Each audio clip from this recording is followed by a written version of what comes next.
Всем ассаламу алейкум, дорогие друзья! Если вы еще впервые на нашем канале, пожалуйста, подпишитесь на канал и поставьте лайк. Директор ЦРУ США Уильям Бёрнс провел тайные переговоры с главой политического крыла Талибана, организация запрещена в России, Абдул-Гани Барадаром.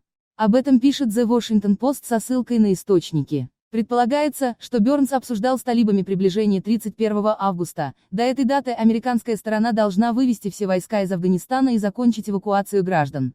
В ЦРУ отказались давать комментарии. Ранее глава Комитета по разведке Палаты представителей США Адам Шиф заявил, что сомневается в эвакуации до 31 августа. Талибы, организация запрещена в России, объявили о полном захвате Афганистана 15 августа. После этого из страны начался массовый исход беженцев и эвакуация западных дипмиссий и сотрудников компаний. Представитель Талибана Сухейл Шахин объявил, что вывести людей и технику американцы должны до 31 августа, в противном случае талибы будут расценивать присутствие американцев как оккупацию.